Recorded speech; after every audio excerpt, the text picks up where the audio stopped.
It began with a quiet tension that floated through Buckingham Palace like a ghost, unseen but deeply felt.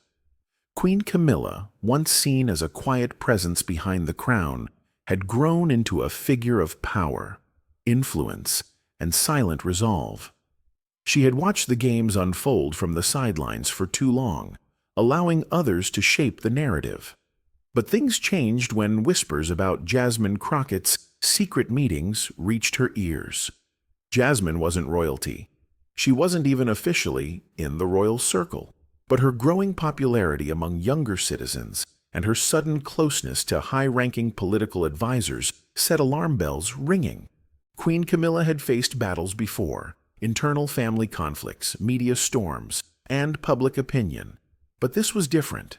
Jasmine wasn't attacking directly. She was rewriting the script slowly, subtly. She appeared on news shows praising new reforms, hinting at modernization, and carefully calling out the old systems without naming anyone.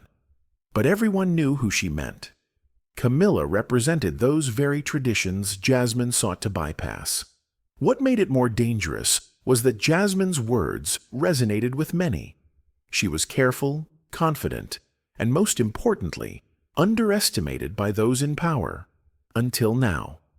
Camilla knew revenge didn't always have to be loud.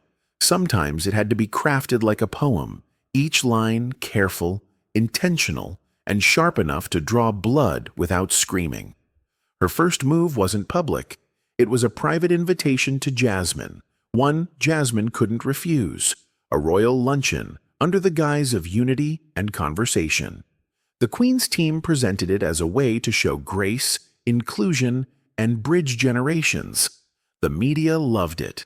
Jasmine accepted, not realizing she was walking into a chamber of mirrors.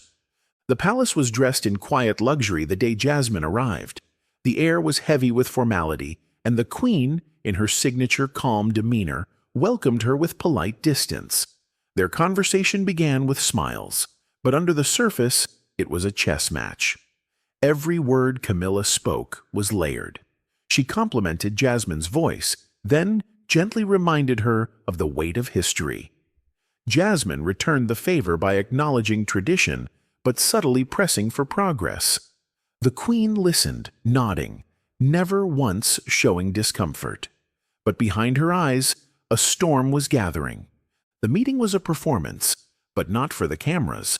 It was for the Queen's advisors, her loyal aides, and the few who still held influence in the background. Watching the way Jasmine maneuvered gave Camilla exactly what she needed. Jasmine had ambition. She wanted something. And Queen Camilla's revenge would begin by finding out exactly what that was. As Jasmine left the palace that afternoon, smiling for the cameras and waving at the press, she thought she had made a strong impression. And she had, but not in the way she believed. Queen Camilla stood at her private window, watching the car pull away, already thinking 3 steps ahead. Jasmine's rise wasn't going to be easy anymore, not now. The Queen had taken her seriously, and when Camilla took someone seriously, they usually didn't see what hit them until it was too late. As the days passed after her visit to the palace, Jasmine Crockett grew more confident. Her appearance alongside Queen Camilla had boosted her visibility, and the press was buzzing about a new, modern voice standing shoulder to shoulder with the monarchy. Jasmine knew how to ride that wave. Behind the scenes, she met with influential figures, business owners, young activists, and even members of parliament who were hungry for a shift in tradition. Her plan wasn't to destroy the monarchy outright. It was to reshape it, to make it more reflective of the future rather than bound to the past.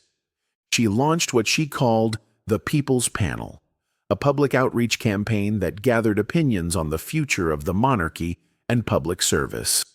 On the surface, it seemed harmless, just listening to the people. But Camilla saw it differently. She understood how dangerous such a panel could become. Public opinion was powerful, and Jasmine was clever enough to stir emotions while appearing diplomatic.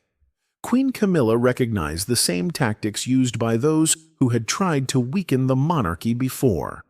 Jasmine wasn't attacking the crown. She was making it look outdated. What disturbed the queen more was that some royal staff had started praising Jasmine's ideas. Whispered conversations in the halls turned into quiet debates. A few aides even suggested bringing Jasmine on as a permanent advisor. Camilla didn't respond in anger. She watched, remembered names, and remained polite. She had lived through decades of storms.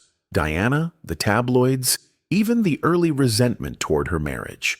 And every time she had survived by being patient, composed, and strategic. Meanwhile, Jasmine grew bolder. She booked interviews across major networks and subtly suggested that change was needed at the highest levels. She smiled as she said it. She never named Camilla, but the message was clear. The monarchy needed fresh energy. To many viewers, it sounded like progress, but to Camilla, it sounded like a warning. In private, the queen called upon her most trusted ally, an old advisor who had served under multiple monarchs. He wasn't flashy, but he understood power structures like no one else. She laid out Jasmine's pattern, her movements, her supporters, and her soft influence. The advisor studied the situation and quietly said, "She's building a palace of her own, brick by brick, right under your nose." That night, Queen Camilla didn't sleep. She sat in her study, surrounded by portraits of royals who had endured far worse. She thought deeply, not about how to stop Jasmine's ideas, but how to stop Jasmine's momentum. Because it wasn't the plan that was dangerous. It was the growing belief that someone like Jasmine could replace the quiet power of a queen with the loud voice of a crowd. That belief was spreading, and Camilla had to crush it before it spread too far. The next day, the queen made a rare appearance at a youth charity event, a space Jasmine often dominated. Camilla didn't come to observe. She came to reclaim the narrative. Her speech was short but sharp. She spoke of service, sacrifice, and the burden of leadership, not just the charm. She didn't mention Jasmine once, but her message rang louder than any direct attack. True power wasn't in popularity. It was in permanence. The crowd gave polite applause, but some eyes flickered with doubt. The queen had sent her first public message, wrapped in grace, but laced with warning. The stage was no longer Jasmine's alone. The queen had stepped into the arena. Now it was a real contest, and Camilla was ready to fight in her own quiet, unshakable way. Jasmine Crockett began to notice the shift, though at first she dismissed it as background noise. The energy she had created was still alive. Her panels were drawing crowds, her interviews gaining millions of views, and her name was trending across platforms. But something felt off. Her team started reporting unexpected delays in scheduled appearances, changes in permissions, subtle pushback from organizations that had previously supported her movement. The warmth she had felt from media outlets started to cool, just slightly, but enough for her to notice. She didn't suspect Queen Camilla immediately. In Jasmine's mind, the queen was a symbol, not an operator. She believed Camilla represented the past, not someone who would act with strategy. That misjudgment became her weakness. Because while Jasmine was planning her next step publicly, Camilla was working in the shadows, pulling strings quietly, not to destroy Jasmine, but to make her appear unsure, out of place, even reckless. Behind the scenes, Queen Camilla met with cultural leaders, longtime allies, and influential voices within the British establishment. She didn't speak about Jasmine directly. Instead, she asked questions about responsibility, legacy, and unity. Her presence alone sent a message. The crown was paying attention. Those meetings didn't make headlines, but they did make people think. And slowly, the narrative around Jasmine started to shift. What once was seen as boldness began to be seen as impatience. Her ideas were called idealistic rather than visionary. Some pundits started questioning her qualifications.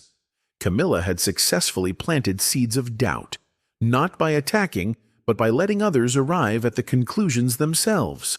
And when doubt grows slowly, it lasts longer. Jasmine sensed the pressure building. At a major live event meant to be her biggest platform yet, she stumbled during a speech. A question from the audience caught her off guard. Someone asked whether she truly respected the monarchy or was using her voice to climb higher. The question shouldn't have rattled her, but it did. Her response lacked the composure she was known for, and the media noticed. Headlines the next day didn't focus on her message. They focused on her reaction. Meanwhile, Queen Camilla watched it all unfold from Windsor, calm as ever. She understood the game. It wasn't just about winning. It was about letting your opponent lose themselves. Jasmine's strength had been her image of control, clarity, and charisma. The Queen's subtle pressure had created cracks in that image, cracks Jasmine couldn't see, but the world slowly could. Camilla didn't celebrate. This wasn't about ego. It was about defense. To her, Jasmine wasn't just a rising star. She was a disruption with no respect for foundation. The Queen had worked her entire life, endured decades of public opinion, and earned her place through quiet strength. She wasn't going to let someone with a quick voice and flashy presence rewrite what generations had built. Jasmine, on the other hand, now realized she was in a different kind of battle. This wasn't a political race. It was a royal war of presence, poise, and influence. And the Queen wasn't fading. She was rising. As her team scrambled to fix the damage, Jasmine finally asked the question she had avoided. "Is this Camilla's doing?" The silence in the room answered her. For the first time, Jasmine saw Queen Camilla not as a figure of the past, but as her most dangerous obstacle. And she knew now, revenge doesn't always roar. Sometimes it smiles while quietly closing the door. In the days that followed Jasmine's public stumble, Queen Camilla did not gloat. There were no leaks from her circle, no statements to stir the press. She simply continued her royal duties with elegance, showing up at charity events, visiting hospitals, and giving brief but meaningful interviews focused on service and unity. It was the same image she had always projected, but now it carried sharper contrast. Where Jasmine once seemed like the future, Camilla began to feel like the anchor. In uncertain times, people often looked for something that felt steady, not loud. Jasmine's campaign, still alive, started to feel heavier. Her advisors pushed harder, trying to regain momentum, suggesting bolder moves. One idea floated around, a public debate on monarchy reform, where she could directly challenge what she called outdated structures. It was tempting. Jasmine loved to speak. She believed deeply in her message, but something inside her hesitated. She had felt the Queen's quiet influence, like a shadow she couldn't shake. And though she had once thought Camilla irrelevant, she now saw her as someone capable of orchestrating change without ever raising her voice. Queen Camilla, meanwhile, was deep in preparation, not for a debate, but for an upcoming royal address. It wasn't common for her to take center stage in such events, but she knew the timing was perfect. Without ever naming Jasmine, she would remind the world why the crown endured. She would speak not as a reaction, but as a statement of presence. Her speech would be calm, rich in history, but open enough to sound progressive. Her words would invite reflection, not argument. And in doing so, they would draw a clear line between tradition and trend. When the day of the speech arrived, the nation watched. Camilla stood tall, draped in royal blue, and began with a story from her youth. She talked about duty, how it had never been easy, how it had often been misunderstood, and how real leadership often came not from changing everything, but protecting what matters most. She praised young voices and fresh ideas, but carefully added that those ideas must rise on a foundation of wisdom and respect, not ego. It was a masterclass in subtlety. The reaction was powerful. Across networks and platforms, people praised her dignity. Some even compared her words to the great speeches of Queen Elizabeth, calling her a guardian of the realm. Even those who had leaned toward Jasmine's message paused to reconsider. Camilla had not stopped Jasmine with force. She had done it with stillness, by standing so firm that Jasmine's movement began to lose shape around her. Jasmine watched the speech from a private room. Her expression remained calm, but her silence afterward said everything. She knew the speech wasn't just for the public, it was meant for her. The Queen had drawn a boundary without ever saying her name, and Jasmine, for all her ambition and sharp words, felt something she hadn't felt in a long time: hesitation. Her next public appearance was subdued, her tone softer, her posture more careful. People noticed. They said she seemed tired, but what they didn't know was that she wasn't exhausted by the crowd. She was exhausted by the quiet power that surrounded her. Queen Camilla hadn't shouted, accused, or pointed fingers. She had simply stood still, letting the storm swirl and then pass, while she remained unmoved. With Jasmine's momentum visibly slowing, Queen Camilla turned her attention inward, gathering those within the royal institution who had once shown signs of wavering loyalty. These were the voices who had previously admired Jasmine's boldness, even suggesting a partnership between her and the palace. Camilla, however, didn't reprimand them. She welcomed them into quiet, intimate conversations. Dinners without cameras, private meetings in historical rooms lined with royal portraits. She reminded them, not through commands, but through reflection, what the crown truly represented. She asked questions that guided their own realizations. "What does it mean to serve?" she'd ask softly. "What are we protecting, and why?" By making them think instead of feel pressured, she pulled them back into her circle. Slowly, they began to echo her language in public.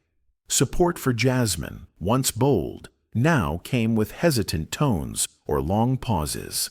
The Queen wasn't isolating Jasmine, she was reuniting everyone else. Meanwhile, Jasmine's team was growing tense. One advisor suggested she take a brief break to reset. Another argued for a major interview to regain control of the story. Jasmine, however, felt trapped between her original purpose and the weight of unexpected resistance. Her plan had been to move forward through inspiration, to bring change through excitement and support. But now she felt she had to prove herself just to hold ground. Worse, there were rumors. Whispers that a few within Parliament who once admired her were now being courted by the Queen's allies. Jasmine hadn't anticipated such a deep defense from Camilla. She had expected resistance, yes, but not this kind of disciplined, elegant counterplay. She had misread her opponent. What she thought was a figurehead had turned out to be a strategist, a protector who defended not with outrage, but with quiet precision. Camilla's next move was symbolic, but significant. She visited a university known for progressive thought, one that had previously invited Jasmine for a keynote. Camilla didn't go to oppose Jasmine's legacy. She went to speak to the same students, to share her version of responsibility, balance, and growth.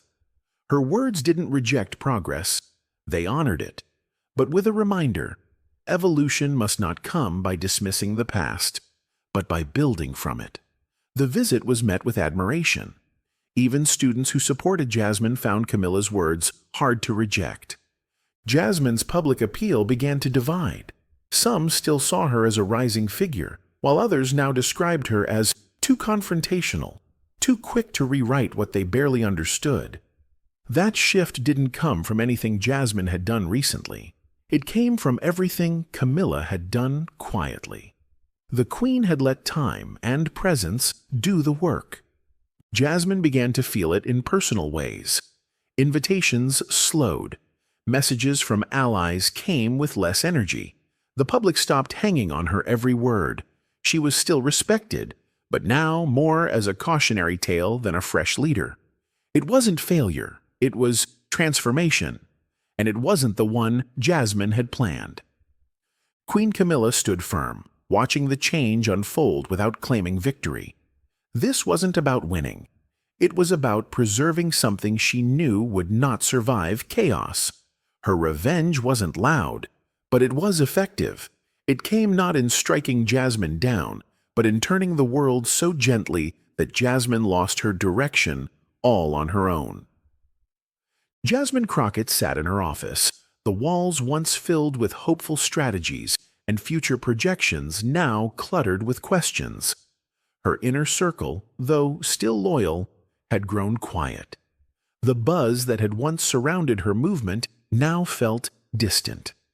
She stared at the latest headlines, none directly criticizing her, but most of them subtly celebrating Queen Camilla's poise, strength, and grace in uncertain times.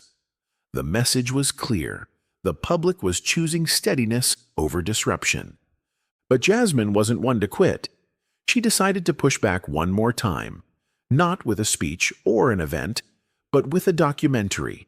Her team had been filming her journey for months, capturing behind-the-scenes footage, her meetings with citizens, her emotional highs and lows. She thought this would be the perfect counterattack, a way to show her sincerity, her vision, and her truth. It was to be her most personal piece yet, a final statement in her own words. The documentary aired with much anticipation. It was well edited, visually strong, and deeply emotional. Jasmine spoke about her upbringing, her desire to make a difference, and her dreams for a more inclusive, modern monarchy. But something felt off, not in the content, but in the timing. The Queen had already captured the public mood. People weren't looking for another voice in a battle. They were looking for peace, unity, and someone who made them feel secure. The reviews of the documentary were mixed. Some praised her courage, but others said it came too late.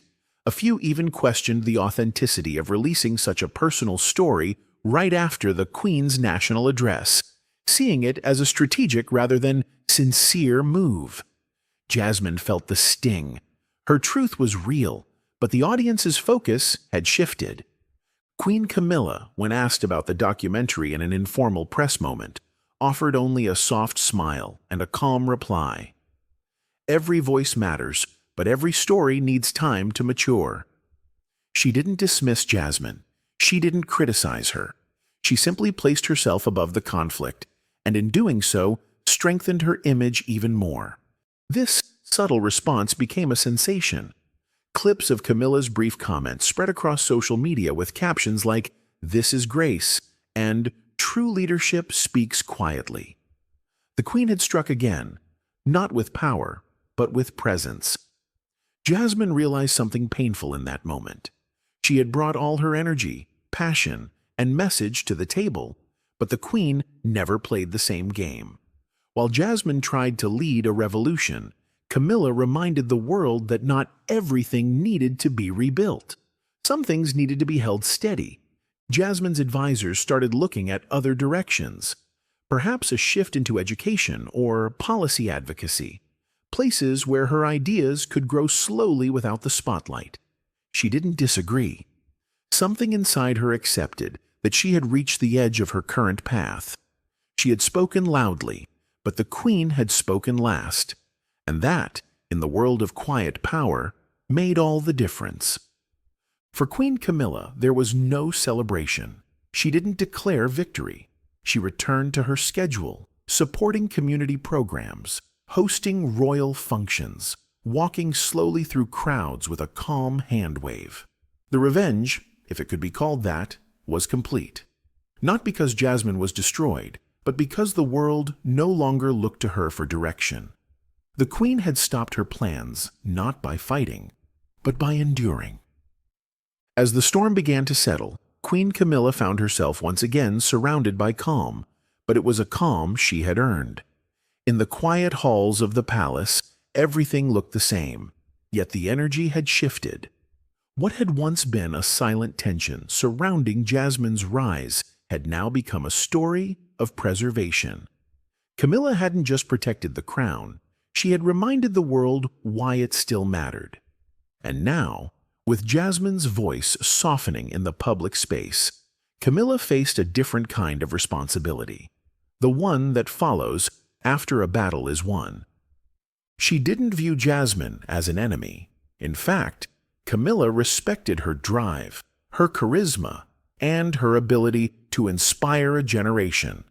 But the Queen had known that ambition without discipline could threaten the very fabric of something as delicate as the monarchy. Camilla had learned through years of quiet observation, scandal, and scrutiny that not all change is progress, and not all boldness is leadership. Sometimes, power needs patience more than it needs applause. In a private conversation with the same senior advisor who had once warned her about Jasmine, Camilla spoke softly. She had fire, but no roots. The advisor nodded. They both understood that Jasmine's passion had burned hot, but without understanding the depth of what she tried to reshape, her flame could never last. The monarchy wasn't just tradition. It was memory, sacrifice, history, carried forward one generation at a time. To uproot that without fully understanding it was not bravery. It was carelessness. Jasmine, on the other hand, had stepped back from the spotlight. Her public team was downsized, her schedule less demanding. She began focusing on community projects far away from the cameras.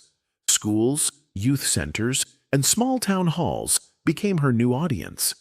She no longer tried to challenge the palace. She tried to reconnect with her purpose. And while her followers still admired her, they too sensed the shift. This wasn't about changing the nation anymore. It was about finding her voice again, without turning it into a weapon. One day, unexpectedly, Queen Camilla received a handwritten letter. It was from Jasmine. The tone was respectful. There was no apology, but there was understanding. Jasmine wrote of what she had learned, how the fire in her had blinded her to the layers of history she had never truly known. She expressed hope, not for forgiveness, but for peace, a hope that in some way their stories might both exist in service of the people, just in different forms. Camilla read the letter twice before putting it away. She didn't respond, at least not publicly, but privately, she had the palace archives store the letter as a part of modern royal correspondence. She believed the story mattered, not just hers, but Jasmine's too, because legacy wasn't just about the victor, it was about the lessons that came from near defeat. That evening, Queen Camilla walked through the royal gardens alone, her presence steady and quiet. The flowers, the stone paths, the silence, it all reflected her rule, measured, controlled, full of history and strength that didn't need to scream to be felt. She knew the future would always bring challengers, voices eager to change the world in their own way. But as long as she held the crown, it would never be taken through noise. It would have to be earned through endurance. Weeks passed, and the world slowly moved on. The media, once consumed with the Queen versus Jasmine narrative, shifted its attention to newer headlines. Yet within the quiet corners of power, within universities, political rooms, and royal circles, the story remained a topic of subtle discussion. It wasn't about who won or lost anymore. It had become a lesson, one wrapped in diplomacy, timing, and restraint. And at the center of that lesson stood Queen Camilla, a woman the world had once underestimated. Jasmine Crockett's name was no longer at the center of debates. She had chosen a path of reflection, taking her presence off major platforms and into local spaces. There, she found something she had been missing during her rise: truth without the need for control. Her connection with communities was still strong, but now it was quieter, more sincere. She spoke less about reform and more about listening. She realized that real change took more than passion. It required understanding the roots of what you hoped to change. She gave talks not as the bold reformer, but as someone who had touched the edge of influence and come back more aware. She no longer denied her ambition, but she also no longer chased public affirmation. The fire in her had cooled into something more focused. She had learned that impact wasn't always measured by how loudly one speaks, but sometimes by how deeply one understands silence. Meanwhile, Queen Camilla's presence became more respected than ever before. Her ability to stand firm without ever raising her voice had impressed even her former critics. Political analysts began studying her approach as a case in subtle leadership. Young royals who once felt disconnected from her now admired the way she had handled a cultural wave without ever needing to fight back directly. She had used grace as a defense and dignity as a sword. Behind palace walls, her influence grew even more. Her advice was sought for matters beyond ceremony, national charity policy, social unity projects, even youth engagement programs. The same groups that once considered Jasmine as their symbol now looked to the Queen for guidance. Not because she had changed herself, but because she had allowed others to come back to her without pushing them away. There was a moment, unplanned, soft, when their paths crossed again. At a memorial event for a late civic leader, both women arrived. Jasmine stood near the back, modest and respectful. Camilla, after her speech, turned and saw her. Their eyes met for just a moment. No words were exchanged, no photographers captured anything dramatic. But that single glance spoke more than a conversation. It wasn't cold, it wasn't triumphant. It was acknowledgement of battle, of growth, of understanding. Afterward, when asked about the event, Camilla said simply, "It's not always about who leads. Sometimes it's about who listens." And that was the difference. Jasmine had learned to listen. Camilla had always known when to speak. The public didn't need a reconciliation. They didn't need drama. They simply witnessed something rare, a quiet end to a loud chapter. In an age where power often came with shouting, Queen Camilla had proven that stillness could still win. And Jasmine, now walking a different road, carried that truth with her, not as a defeat, but as part of her becoming. By now, Queen Camilla's position was no longer questioned. It was quietly revered. The battle that had unfolded with Jasmine Crockett never became an official confrontation, but its impact lingered in the way people now looked at the monarchy. Instead of appearing outdated or fragile, it felt grounded, anchored by a woman who never needed to shout to be heard. Camilla had done something extraordinary. She had made tradition feel alive without changing its shape. She had taken a rising wave and let it crash against the walls of her patience, until it simply faded back into still water. For Jasmine, the reflection became her strength. She had once imagined herself as the face of transformation, but now she understood her role differently. She began mentoring young voices, not to lead revolutions, but to lead responsibly. Her speeches turned inward, focused more on what it meant to challenge systems without forgetting the humanity within them. Where once she might have declared the monarchy irrelevant, she now admitted that some institutions survive not because they resist change, but because they understand how to carry time within them. One of Jasmine's public talks made its way into the Queen's private study, sent by a former aide who thought Camilla would appreciate it. In it, Jasmine told a story about climbing too fast and missing the ground beneath her feet. She never mentioned the Queen's name, but the audience knew what she meant. "I learned," she said, "that if you don't understand what came before you, you're not building the future, you're just erasing the past." Camilla watched the clip in silence. When it ended, she gave the slightest nod. Not in triumph, but in respect. Behind the scenes, the Queen began encouraging younger royals to take on more responsibility. She didn't just hand over duties. She mentored them in how to lead from the quiet center, not the noisy edge. She told them that real power wasn't just in being seen. It was in being remembered for what you stood for when no one was looking. And they listened, because they saw in her not just a figurehead, but a master of patience and presence. Media outlets attempted several times to revive the tension between her and Jasmine, but neither woman took the bait. There were no more sharp responses, no more indirect interviews. The story had matured. and so had they. People eventually stopped asking about what had happened and started focusing on what had changed. The palace even saw a shift in its public reputation. Where once there were articles demanding a younger, bolder leadership, now there were columns reflecting on the value of emotional maturity in power. Camilla's choices had reshaped more than her own image. They had redefined the way people thought about leadership itself. It wasn't about dominance. It was about presence. Jasmine's journey continued away from the spotlight, but her name carried new weight. Not as a challenger to the crown, but as someone who had faced it, learned from it, and grown. Her legacy was still forming, and though it wouldn't sit beside Camilla's, it would forever be tied to it. 2 women, 1 crown. No war, just a test of silence versus volume. And in the end, the one who didn't raise her voice was the one who shaped the ending. Years later, the story of Queen Camilla and Jasmine Crockett became more than just a political moment. It turned into a study of how power shifts quietly in modern times.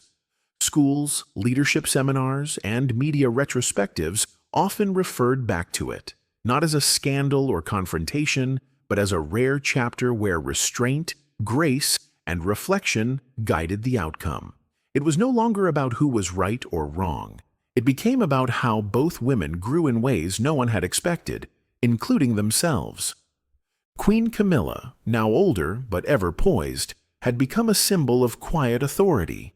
Her presence at royal events felt earned, not expected.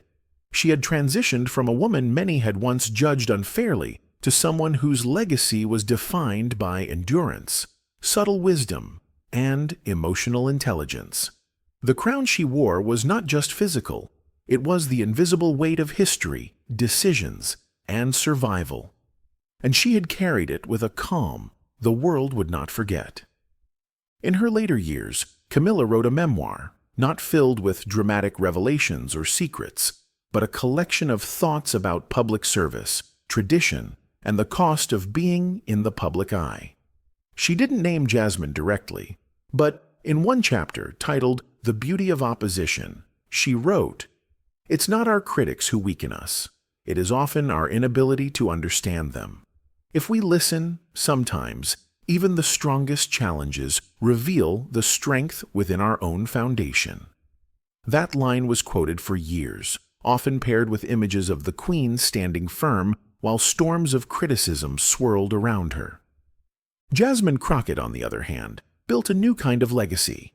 She never sought high office or chased titles again. Instead, she created a network of youth academies focused on teaching leadership, emotional discipline, and the importance of legacy. She told her students her story, not in bitterness, but with honesty. She admitted how much she had wanted to change the world, and how that desire had to be refined before it could be useful.